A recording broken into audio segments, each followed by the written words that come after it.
The fluorescent light of Save Life Hospital hummed softly above, casting a pale glow across the world.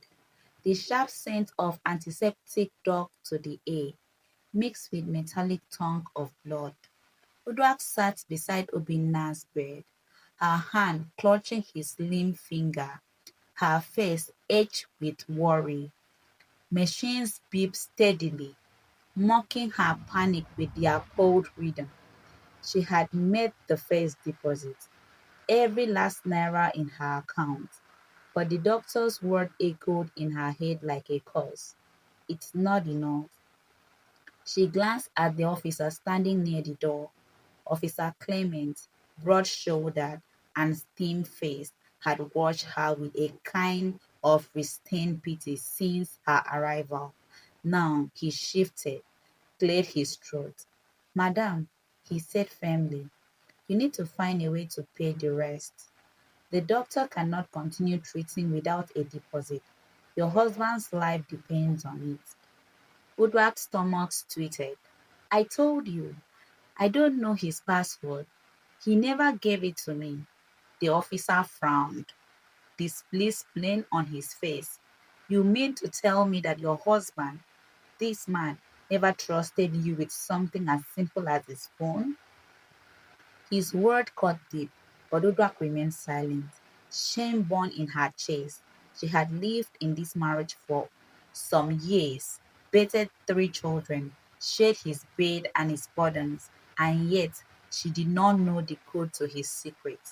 The officer shook his head, muttering, "Women, you live in the same house, but you don't know the man you married." Udrak pressed her palms together, tears dripping in her eyes. "Please, please, officer, help me. I'll find a way around. I'll call my family. I'll beg anyone, but don't let them stop his treatment." As if on cue, Obina's phone, resting on the table, buzzed loudly. The name flashing across the screen sent a jolt of confusion and dread through Udra's source of joy, calling. Her breath caught. The officer raised an eyebrow. "Source of joy? Who is that?" The phone rang again. Udra shook her head quickly. "I don't know," she whispered through her gut twisted with suspicion. She had seen the name once before, late at night when Obinda left his phone unattended. He had snatched it away before she could ask. Tonight, the truth loomed dangerously close. Without hesitation, Officer Clement answered and pressed the phone to his ears. "Hello, who is this?" A soft, playful female voice drifted through the speaker. "Baby, you didn't even call me today. Why are you keeping me worried?" The words hung in the air like poison. Woodward's blood ran cold.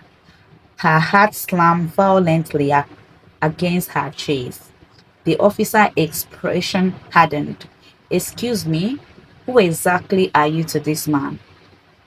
The woman laughed nervously. "I'm a friend."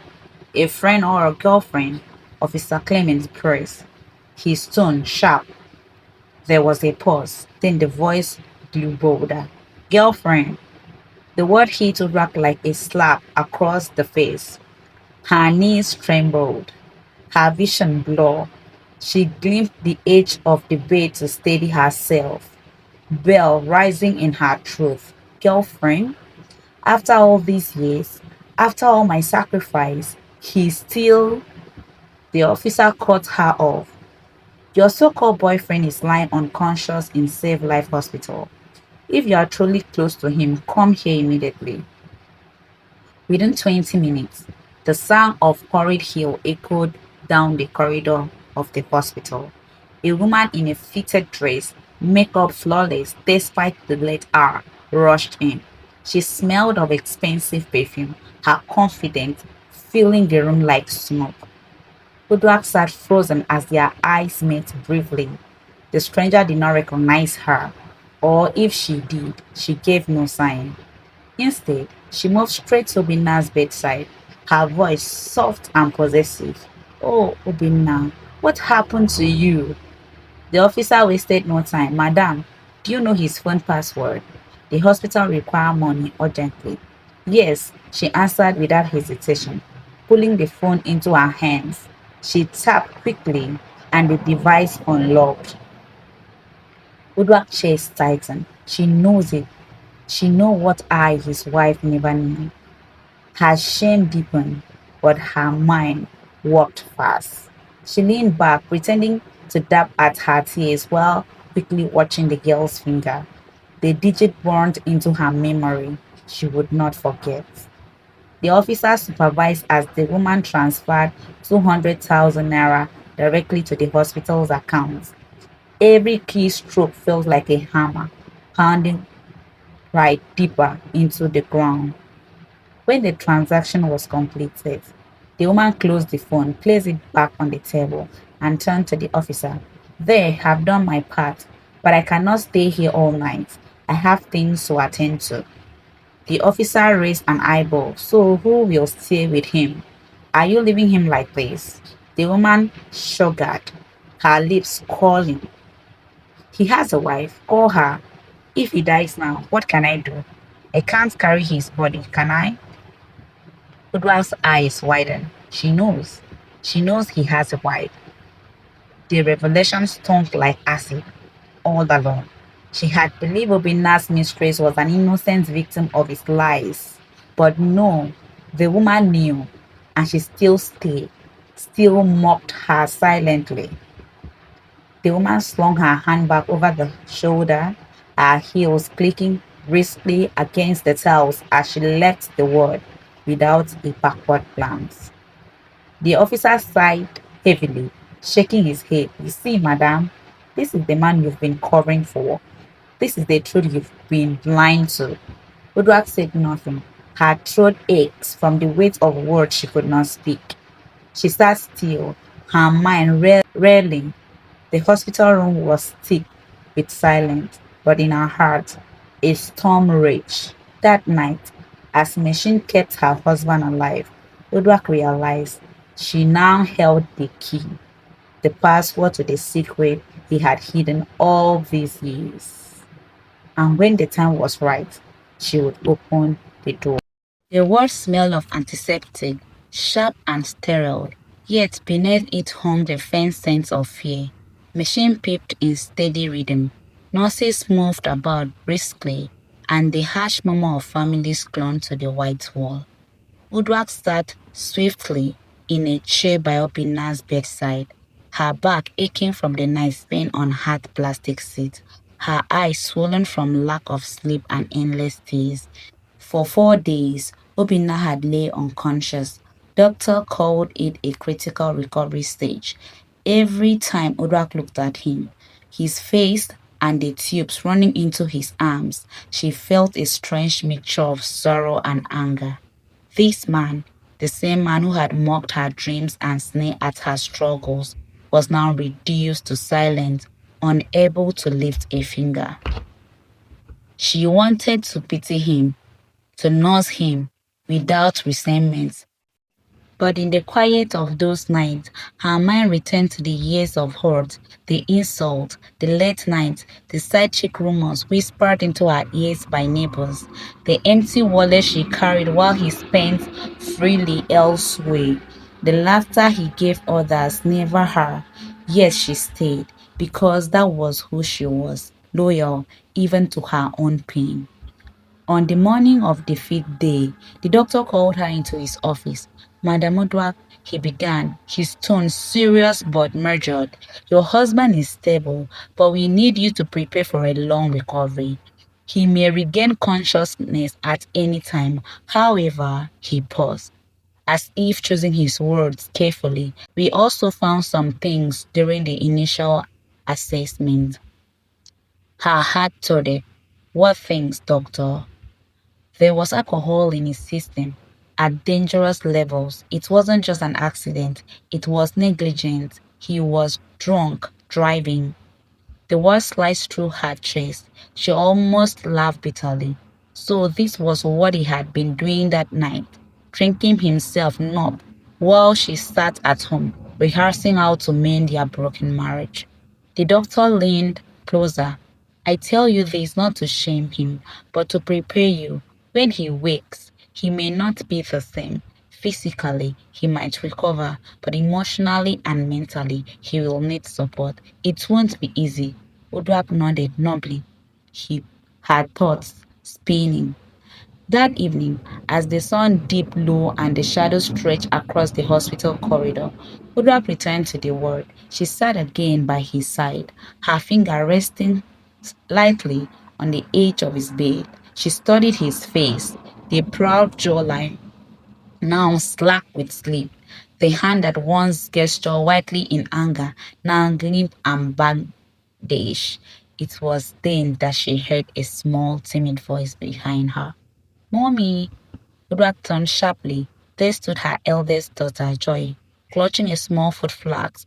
Her cousin had brought her in. Udrak's eyes softened instantly. My child, what are you doing here? Uncle said I should bring food for you. You've not been eating well. Joy's voice trembled, but she held her mother's grasp with immaturity that startled Udrak.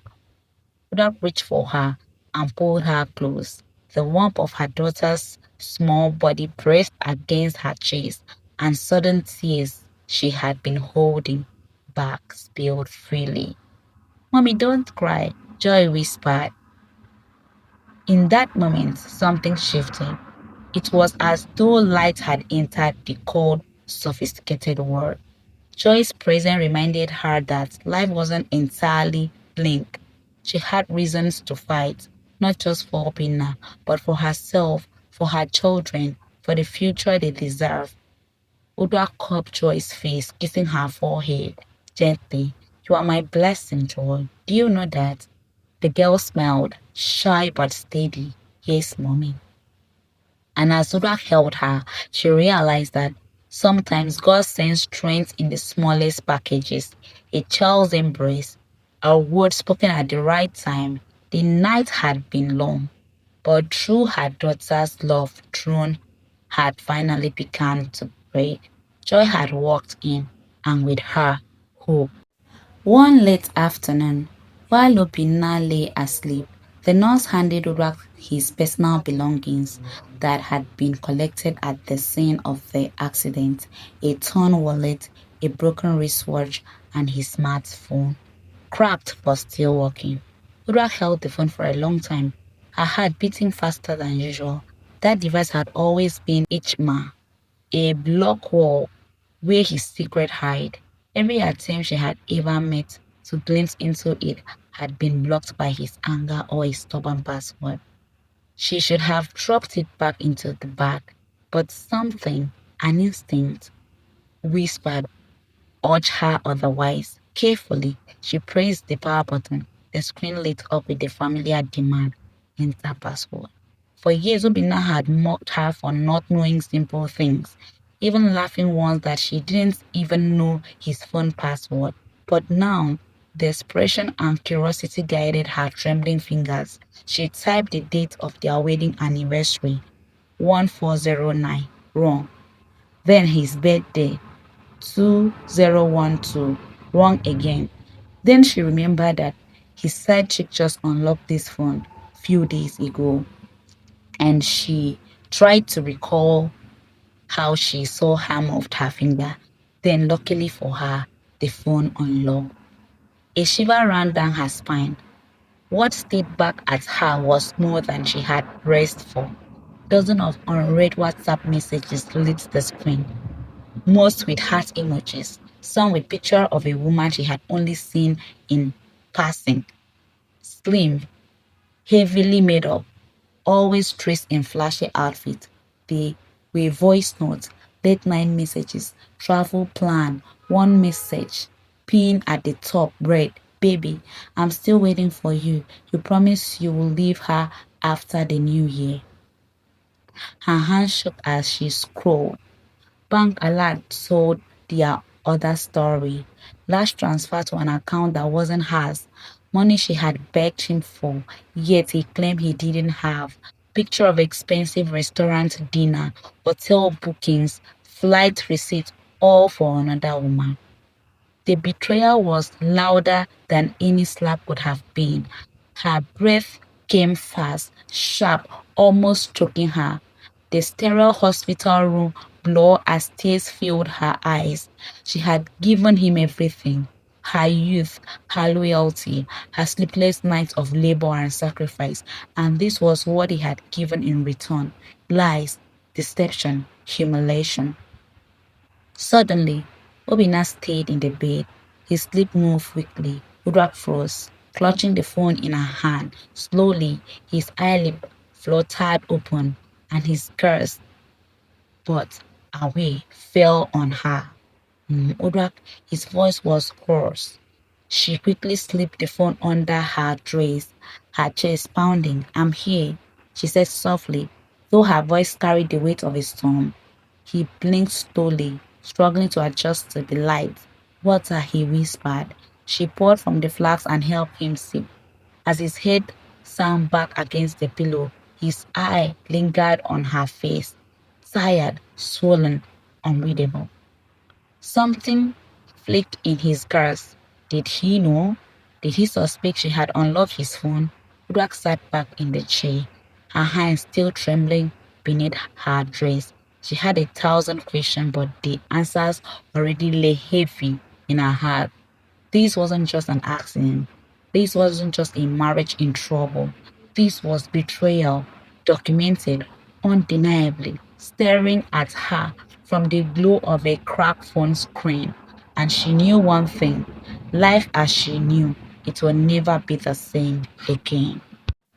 When the dawn came, the hospital corridor buzzed with its usual rhythm. Nurses moving briskly, relatives whispering by bedside, the low hum of machine keeping fragile life alive. But within her back, something had shifted. For years she had bent, endured, adjusted, and swallowed her tears. She had been the wife who explained away his lateness to the children, the woman who covered his cruelty with silence, the mother who bore the weight of the home alone. But now, the evidence were written in black and white across digital screen. It was no longer suspicion, it was the truth. She sat by the window, arm folded, her gaze steadily on the horizon. "Enough," she whispered to herself. Her mind replayed her journey. The young university girl who had once believed in forever, the bride who had danced in white lace with hope shining in her eyes, the mother who had stayed up through fever and school bills. She remembered nights when Obina mocked her major earnings from her small business, snaring that other women were married to real men while she clung to him like dead weight. But as she held his phone in her laps, the latest bank alert stared at her. A transfer of 1.5 million to source of joy. The woman who had walked into the hospital with unashamed confidence. Udra clenched her jaw. "So I, his wife, do not even have 100K in my name, while he drowns another woman in millions." Resolve hardened within her like steel. This time she would not be the silent wife. This time she would not beg. That evening, as Obina dozed under the dull glow of the hospital bulb, Ra carefully logged back into his bank app using the password.